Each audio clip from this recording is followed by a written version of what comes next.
Happy Mother's Day. Welcome to Fox and Friends. Well, Bob Bennett was a three-term Republican senator from Utah. He's denied the chance at a re-election after losing last night to a Tea Party candidate. Bennett got choked up at those results.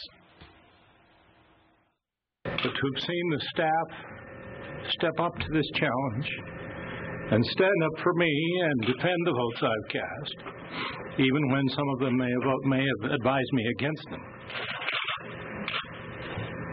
has been a major highlight of the campaign. Joining us now is the candidate who received the most votes at the convention, 57%.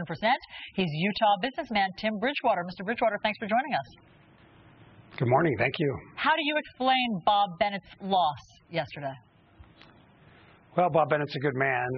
The voters in our convention chose to go in a new direction. Most of the voters felt like the spending in Washington is out of control, and we needed to address entitlement reform, and Washington just isn't listening to the voters.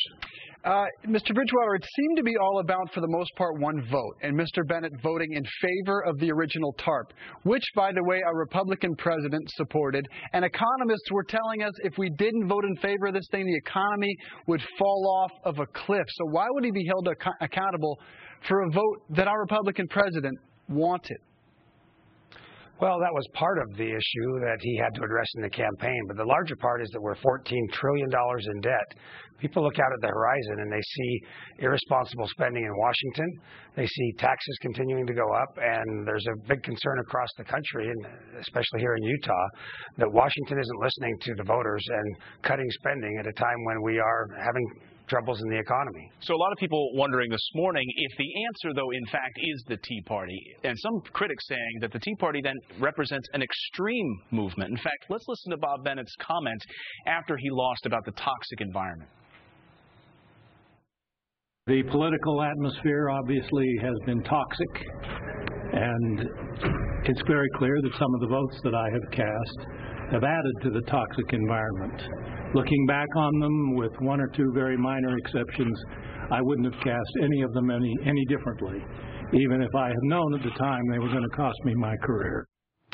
Mitt Romney supported Bob Bennett, so did Karl Rove, and a number of other people came out and campaigned for them. Is there a toxic environment, and does the Tea Party represent the answer or a problem for Republicans going forward?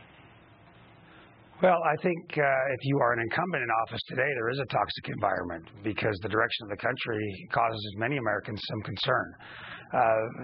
If you understand our process here in Utah, 3,500 Republicans gathered at the convention.